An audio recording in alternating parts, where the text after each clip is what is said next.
All right, ladies and gentlemen, we are back with episode 12 of Zed Daily. Today I have my friend with me, MJ from MJ Stables. How you doing, bro? Good. How you doing, man? I'm pretty good. I'm pretty good. Getting dusted in the Fibonacci Cup right now, but we got a couple days left. Plenty of time. Plenty of time. And with all those points you get for first, easy to make up. Yeah, I'm hoping we can turn it around. But I wanted to start it off by asking you, how did you find Zed Run? Um, I don't remember exactly. So I started learning about NFTs through Art Blocks and Top Shot, and I feel like everyone came from Top Shot. And I saw an ad for Zed, and I was like, "No, this is fake. Like, there's nothing to this. This is offering way too much. Like, this is one of those too good to be true kind of things." Passed up on it for like a month or two, and then it came up again. I was like, you know what? Let's give this a shot. Let's look into this a little more. It's like, okay, this is actually legitimately a thing. Um, did some research and yeah, just kind of stumbled into it. Okay, so when you first bought your first horse, was this secondary market or did you get in at a drop? Secondary market. I tried to get into the Terra drop, the Echo drop. Um, whatever the last, I think two were. I think I just missed the second to last one. Uh, and then the last one, I just got all goofed up and I was not able to get anything from it. But yeah, all horses have been purchased from secondary market. Okay. So when you bought that first horse, did you know about like researching the parents or any of that, or was it just a straight I just want to buy any horse?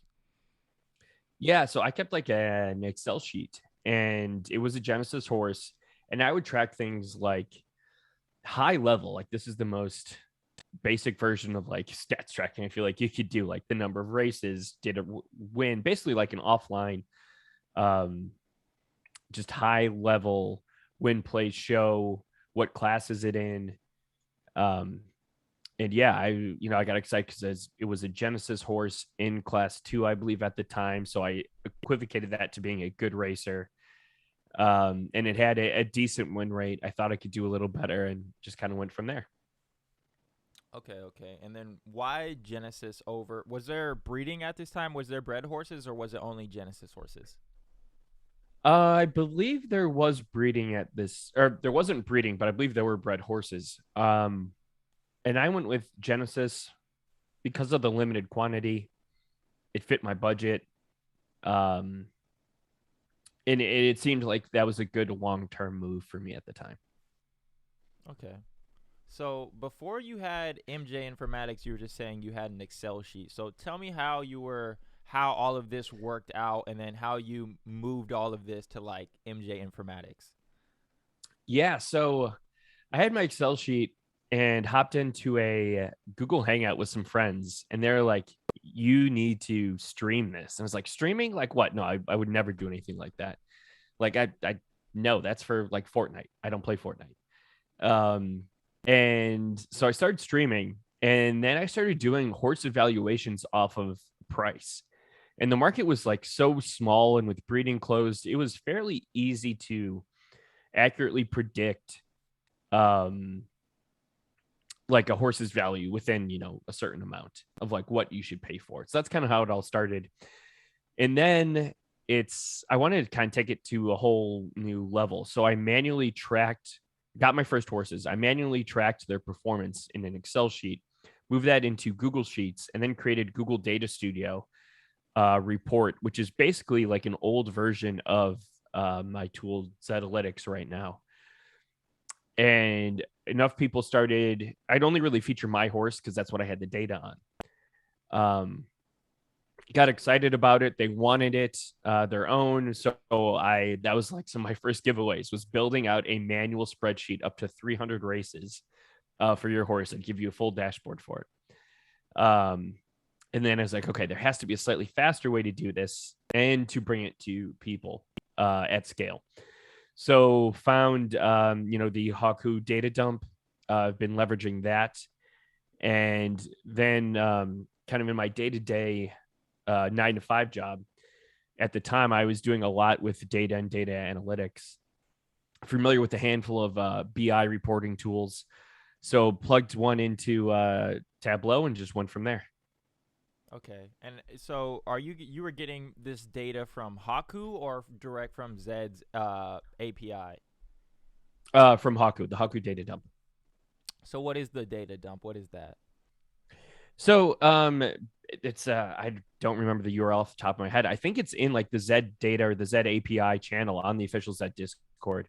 But basically it allows you to download a bunch of data relating to all the horses, the race information, you get the finish time, the placements. So basically just took all of that raw information, threw a bunch of calculations on it to, determine like a win rate, a place rate, show rate, did some there's math functions for standard deviations, things like that. So just kind of went from there. So how hard is it to build a site like that and then continuously update the horse's stats? The it is it's not it is time consuming to update. As far as like my effort now, I've got it down, the process down pretty quick for myself, but just because of the sheer volume of data, it takes a while. um and yeah, like there's definitely a learning curve learning any sort of like BI tool out there, I'll say that. It with both learning how to load in and organize your data, and then as well as presenting it and running calculations off of it. And if you stack certain calculations on top of each other, it can greatly affect performance negatively. So like there are some ins and outs to it for sure. Okay. So can you speak on like how you viewed streaming and like your thoughts on it before you were streaming? Like did you ever see yourself being a streamer? No, never. I thought it was something that like my little cousins would do, hop on Fortnite for a few hours, and play. Like I was like, I'm way too old to stream. This isn't for me, kind of a thing. I don't know. It just it didn't felt like I was way too old for it. But it's been a positive experience. I love it. I love interacting with people. I love connecting with so many people. I love when I start and seeing people check in, like, hey, checking in from the Netherlands or from England, from Ireland, from Australia. Like, that's wild. That blows my mind. Um, it's been a blast. I won't turn back. That's cool, man. That's cool to see that cuz I'm kind of the same way, right? I mean, like you would think like most streamers are either Fortnite or they're playing like Apex Legends and you got to get over the mental hurdles. Like me, I'll judge myself a lot. So I'll be like, oh no, my friends are going to judge me or whatever. But once you Yeah, like stop caring about all that stuff and if you're truly passionate about it, it's beautiful to see. absolutely, 100%. Like, if it's something you're interested in doing, you have something you feel to say, like, yeah, you've got nothing to lose. Put yourself out there. And if it happens, great. If nothing comes of it, that's great too. But at least you put yourself out there. You tried. You did something with it. And hopefully you can take away something from that as well. 100%. So where do you see the future of MJ Informatics? Do you see yourself sponsoring horses? Like what's the future there? Good question. Let's see. So the idea behind MJ Informatics itself was so there's MJ Stables being like myself and kind of Zed, and then there's MJ Informatics. I want to eventually expand out into other play to earn and crypto games. Um, that's kind of the ultimate long term vision for that. As far as sponsorships, that's also been an idea that I've kind of been tossing around for a while. I want to make sure that the execution on that, though, is just up to certain standards. And I don't feel I've had the time to do that yet. So that's kind of been put on hold. And I'm having some other conversations with people in other spaces around other potential opportunities. So that's, I guess, is all I'll say on that for now. Okay. And then what other like play to earn games are you saying like the Red Village or Riot Racers? Like what other projects are you scouting out right now to get some data on? Um, I would say yes to those two. Okay. Cool. All right, cool. So we'll just got to be on the lookout. And will it be like a separate Yeah, tab to where we can switch games and find data? 100%. Yeah. So yeah, with those or with any other projects, nothing is official yet. But there are things I'm exploring, and yeah, it will definitely be broken down. The nav will change, so you'll have like a Z section, for example, a Red Village section, riot racer section, and alluvium section. Um, so yeah, that will definitely be broken out for sure. Okay, that's pretty cool. I mean, like if you look at it, you Haku know your horses. Like you guys are kind of building like a whole, not a new industry, but it's like a new research center to where like with these NFT games, people can go and research how good their assets are and see the statistics on it. Yeah, exactly. Like I just want to bring more transparency and more information to the average everyday user so that they aren't, I think back to when I bought my first horse. Oh, cool, class two. It's won a few times. Like, let's go. And it's not a donkey, but it's not a great horse. And I definitely think like for the value for the money, I could have maybe risked my ETH in a better way, possibly.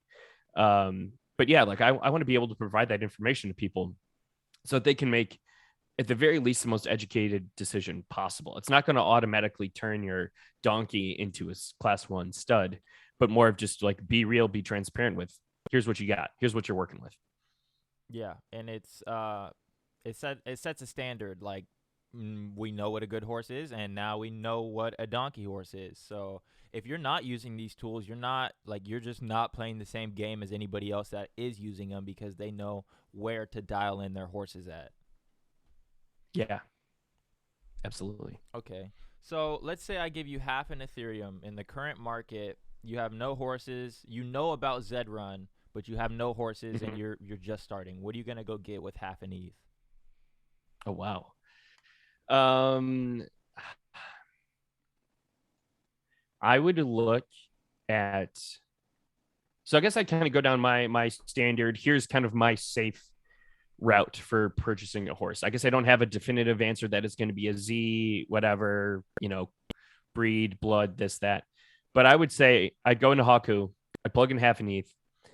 I would filter to only show Genesis and Legendary, because I just think from a current market perception that once you start getting down to exclusive and elite, the perceived value falls off incredibly, and you can't maintain Legendary just like you can't maintain Genesis. You can maintain exclusive and elite. So like I like to give myself the opportunity from a breeding standpoint to try and maintain certain breed types for as long as possible. So, and to give myself that flexibility, that's why I kind of put the cutoff at legendary. I would put a win percent at 12%. I would put minimum races at probably 12 at that point. And then anything over 10. And then I would put fire at start at 65%. Ideally, I think on my state of Zed, it says for first place overall, you're targeting about a 55% fire rate.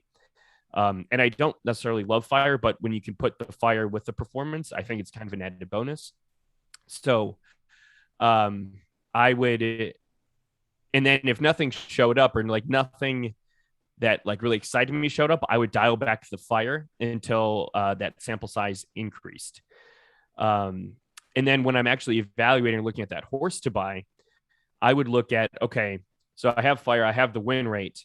How has that horse been run? Has it been spread across all three distance funnels? Is it mostly in one distance funnel and it's had great performance there? So, for example, if it's a sprinter and I'm seeing it's pulling flames 10, 12, 14, and it has a 15% win rate at 12 across five of however many races, like okay, yeah, that to me could be a strong buy. But if I have one win within the sprinter funnel, it's been raced across all distances, and it really only had that one win, not many other second or thirds or higher finishes, I may be more hesitant. And for half an ETH, I'd want to purchase something a little more proven than that. Okay, so would you say one horse or two horses? I would start with one. Okay, for the half an ETH. Yeah. Okay. I take it back. I want to switch. I'd All go for good. two. Okay. I try and save like 0.1 0.15 of that for just to create a breeding pair Okay. that would still be like decent, not necessarily purely off the floor. And you would just in-house breed from there to build out a stable. Yeah. Okay. Okay. So, what is your favorite horse in your stable right now? Oh man. Um You're gonna make me pick a favorite. All right, you can't tell. Um, so it's probably going to be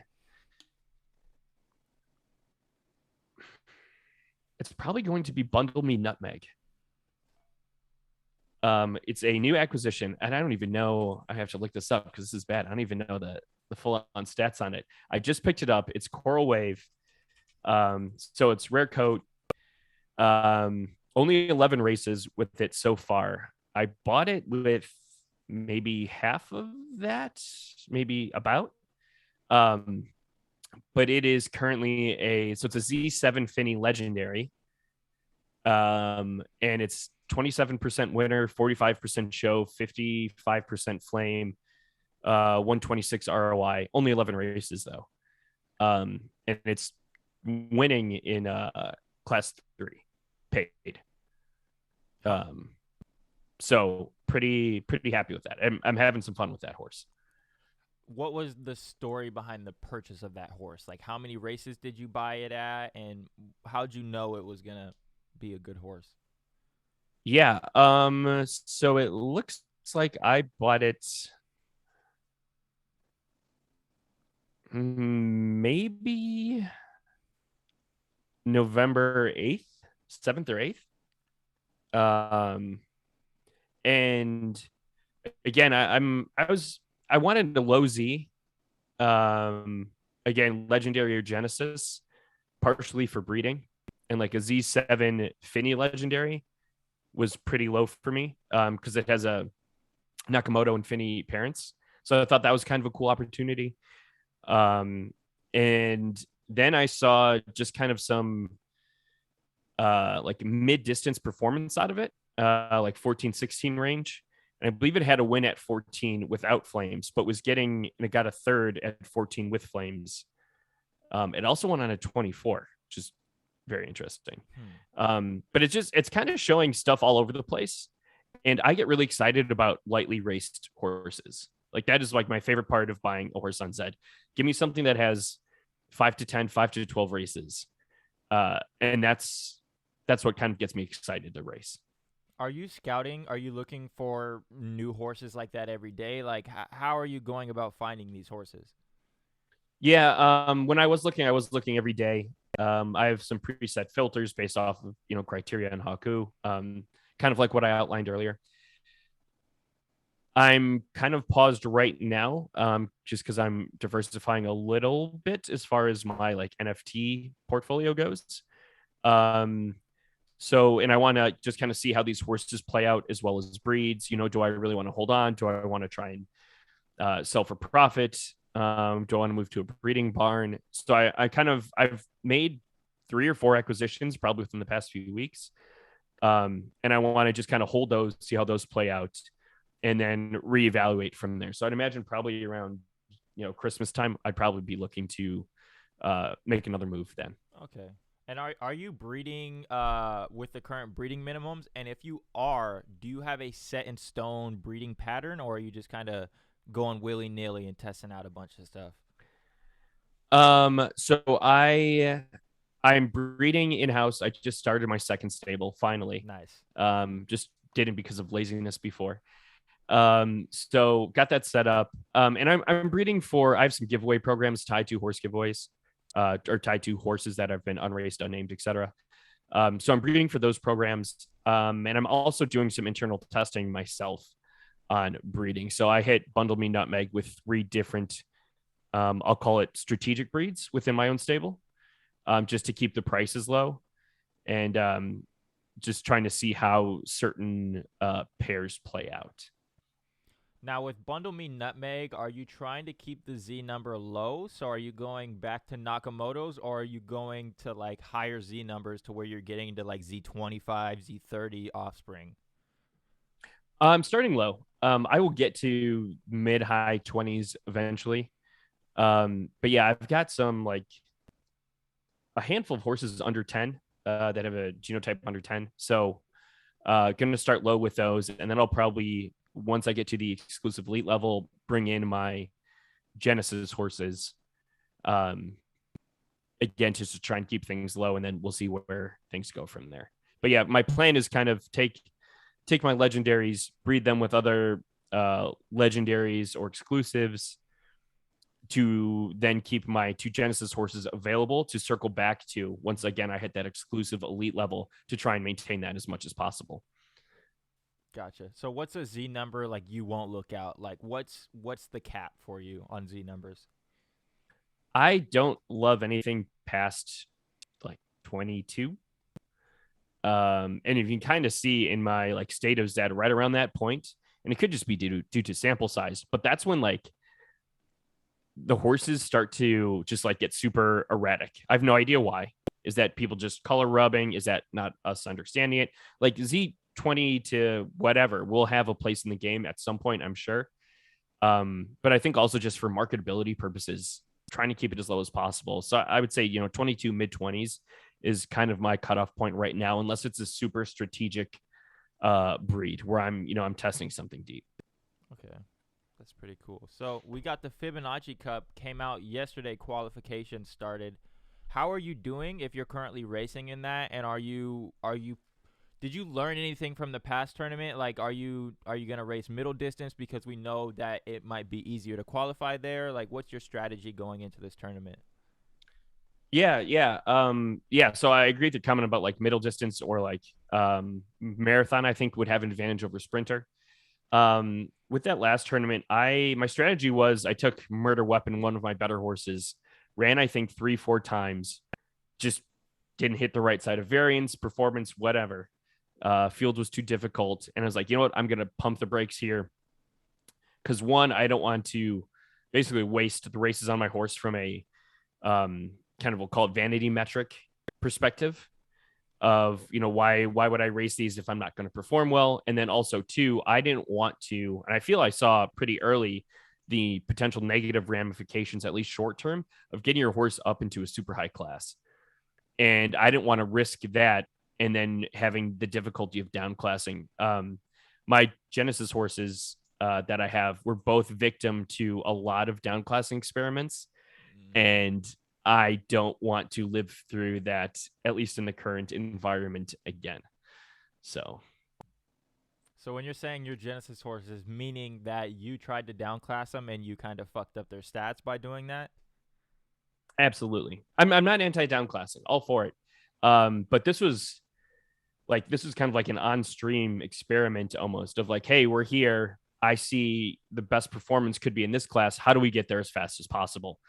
And that was like at the time when I was still doing things in Data Studio. Like if I had what I have now on Zetalytics, I think I could do it a lot more efficiently. But that's kind of the part of the inspiration for like the average points is that I don't want anyone else to go through what I did. All of those races that were just painful. Was this free races at the time, or how much money did you burn trying to do this? It was free and paid. I Okay. have no idea, but if you go and know your horses, you pull up my stable, you can just see the profitability. Just it basically V's. It's like kind of like up and down a little bit, and then it goes down. And now I'm like climbing back up slowly just to recover. Um, yeah. It was a learning lesson. Oh, absolutely, absolutely. Okay. All right. So let's say I give you the keys to Zed right now. You can change anything. You can bring back odds. You can fucking bring back paid free races. You can take away breeding minimums. You can do whatever you want. You can change one thing in Zed right now. What are we changing? Oh, one. Um, to me, it's expanded class. Um, let's get horses where they should be. Not every horse has to be a winner. Not every horse is a winner. But there's no reason why you should be going against class 2 monsters and class 4. So I think expanding that out would be huge. And I think that's also going to have a ripple effect into the like secondary and breeding market as well. Because now it's no longer just, this horse is kind of a donkey, or can only do well in class 4. What happens if it does well and moves up super fast? I don't want to be racing against class 2 like that. That space in between is way too short. So I think this would help increase the value of lower tier horses and also increase their longevity. And I think that like in turn over time would really help boost the market and really just get Zed to a healthier state overall. So, what would those classes look like? Would you take away like the point system, or would you like increase it to where you need more points to class up? What would that look like? Um, I love the idea. God, I'm gonna be all over the place here. I love the idea of a class for a horse within a class that has never won a race. So, Mm. like some horses start at class 2, for example, and some horses start at class 4, class 5. I think like within that class, have a subset of like, hey, you haven't won here yet. You're unproven, but you're in this class. Maybe you could even move down if you're not at 5. Um, but I think that's important because I feel with again the market and so many lightly raced horses that people ditch horses so fast. And I think that would help alleviate that. I think that would help like improve player experience. So then in addition to that, I would add more classes. So Golden Glow, I think, has talked about 10 class system. I think that could be helpful. And then I think you need to, and I'd want to see how it plays out more, but at this given time, just kind of off the cuff, would say that you need to decrease that 6 points for first place and bring that down to 4. Anything to try and keep you in your class for longer, I think could be a good thing. So that it's a balance between, oh my gosh, you're literally beating everyone first and second, 4 or 5 times out of 10. Then okay, yeah, you should move up fairly quick. But I love the negative points for, was it 7th and below, because I really think that's going to help keep people in, hopefully in a class longer. But if you take away more points for first, I think that could like exponentially increase that. I think would be a good thing. Yeah, I like that because people aren't just gonna go and flip a horse for an immediate loss after they lose for like 2 days straight. If people can at least feel like they have a fighter's chance at winning, then you might hold on to your horse, right? Yeah. Yeah. And I think there's value too of like, man, I have the best like class 4, like pure class 4 horse. Or like, hey, I know I can, like, yeah, just I think it increases the longevity of the player base. I agree 100%. So let's go into the Netflix Redwood City Classic. Yeah. I don't even want to talk about it. I'll just let you talk about it. How'd you feel about that? I was upset. I think it was a big miss. I have a background in marketing, in digital marketing. And when you look at the positioning of the relationship between the assets and the user base, so it was really there were a few tweets about it. There's the homepage, you've got the track, and you've got then the race. And so to me, in my mind, the race was the biggest opportunity. So if I'm a new player and I'm getting into Zed, I come onto the homepage. Like, why is there this Western on the homepage? Why is Netflix on the homepage? I thought this was Zed. I think that creates kind of a confusing experience for newer users. And then how much time, if you're seasoned in Zed, how much time are you spending on the homepage? Like next to none. You're in racing. You're looking for things. Like the eyeballs aren't there. And if they are, they're not there for the right reason or to really take in or understand why the Netflix banner is there.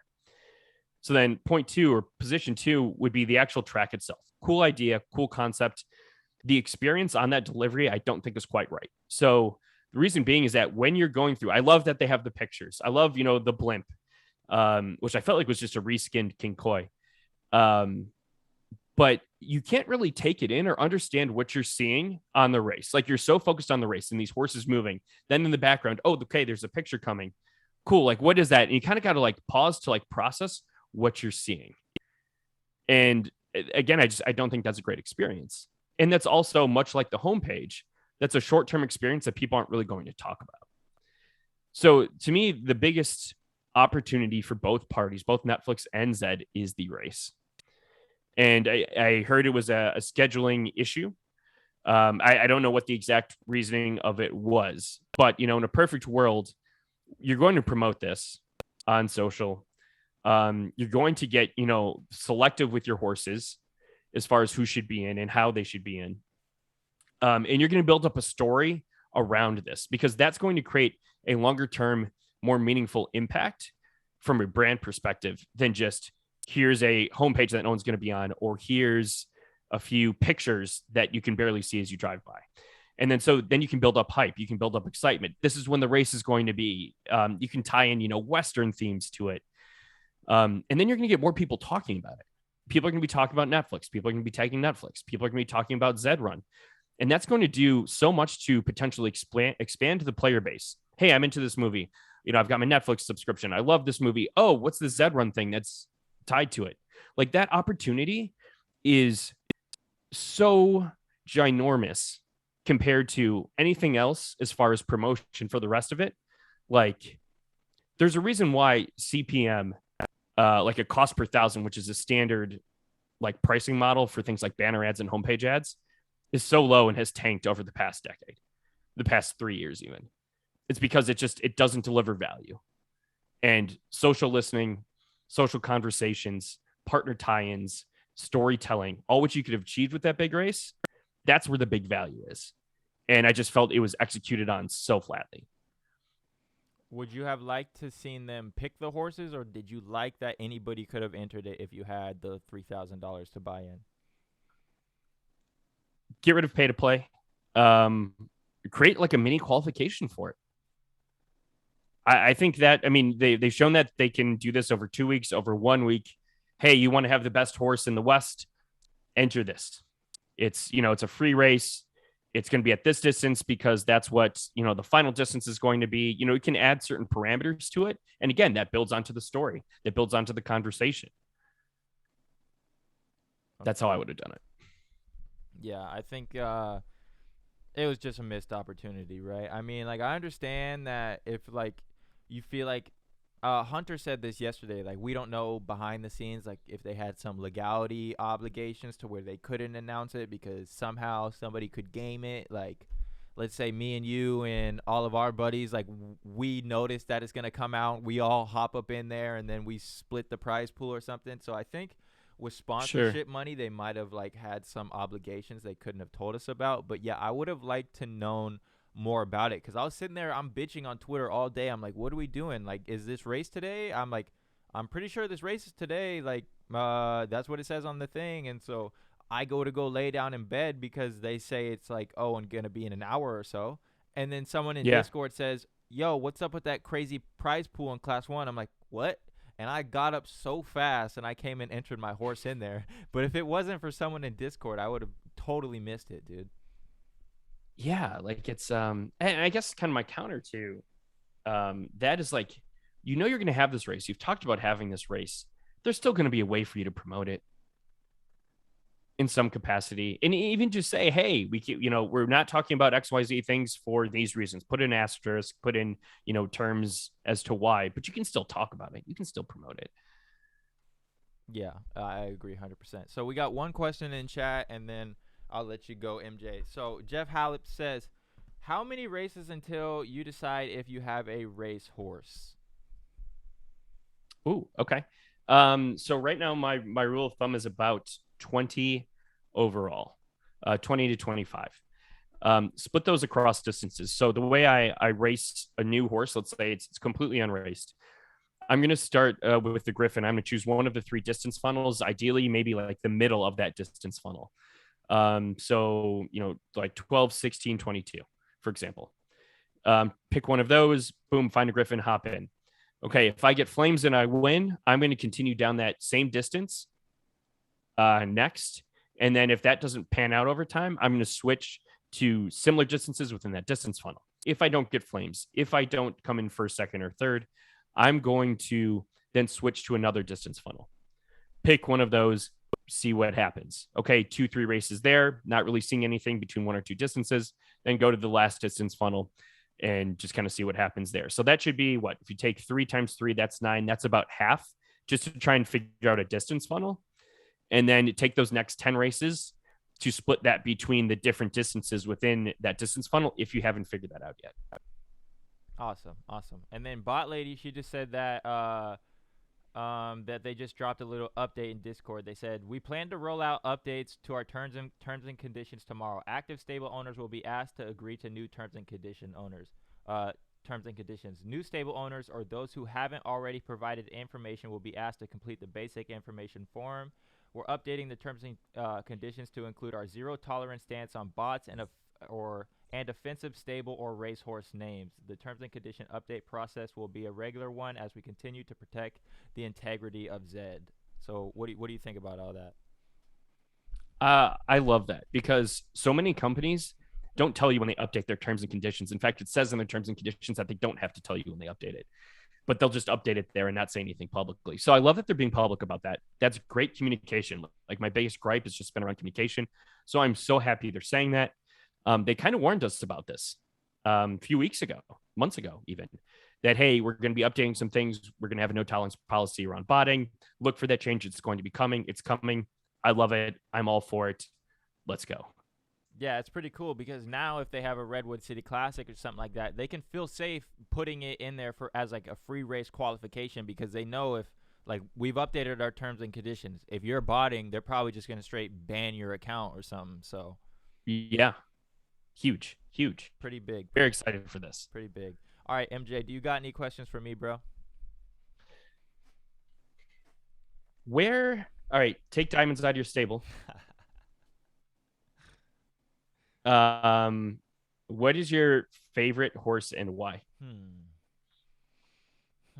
Good question. Good question. I would say my favorite horse in my stable, besides diamonds, man, that's a tough one. That's a tough one. I'd probably. And you. What's that? Go ahead. Go ahead. I gotta follow up. I'd probably say I just bred this horse. Its name is Arson. I bred it like literally 2 days ago. And he's my favorite just because he's a sprinter, like 1,000 meters. He's pulling flames, fits the name, and I'm like, yeah, I just like Love this it. horse. Isn't it cool when all that comes together? Yeah, exactly. Red horse too? Yep. Oh, perfect, perfect. Love it. So you bought diamonds unraced, correct? Mm-hmm. Would you do that again? That's my follow up. Would you buy an unraced horse? Yeah, I liked it at 1.1, and now they're like 0.4. So I mean, like, hey, if I liked it at this, I'll like it at that. I know now that it's like that was luck right there. I know that that's probably not gonna happen a lot, but I would do it again. Yeah. All right. What about you? Dangerous. Would I like you do it? Are you scratching any I don't think I lottos? would. The closest I came was 5 races. But yeah, that was it. It's tempting though, man. It is really, really tempting. Just you know what? I feel like I have to do it. I feel like I have to do it at some time. I mean, if it's just a part of like the Zed rite of passage. Mm-hmm. Exactly, and if the market's at what it's at right now, I mean, like even if you're not getting a racehorse, it's still a Z2, right? And like if you're going for a Z2 legendary scratch ticket, you're only adding 2 numbers to whatever you're breeding, and you still have that Z1 Jenny blood like right above you. Yep. So absolutely love it. You gonna put any scratch tickets on your Christmas list? I think I might. I have to now. I'm getting excited. You're getting me excited about it. Let's go. All right. Well, I'll be watching on stream. If you do it, I want to watch it. Stream it for us so we can watch you put it in the Griffey. All right, I'll save it for stream, and I'll definitely hit you up before I do. All right, cool, man. Where can people watch your stream at, and then where can people contact you at? Yes, so twitch.tv/MJ Stables. Usually on Monday nights, always on Thursday nights. We'll be off next Thursday for Thanksgiving, and then the best place to contact me would be Twitter. So I'm at MJ_Stables there. Feel free to shoot me a DM. Find me in Discord as well. Same name. Sweet. Thank you so much, MJ. You're a big help to the community. A lot of us wouldn't know where to race our horses if it wasn't for your website. So you're much appreciated, man. Thanks, man. I appreciate that. Thanks for having me on, and keep up the great work. Loving the content. You as well, man. You as well. Thank you. Have a good day. You too. Yeah. No problem, man. This was a blast.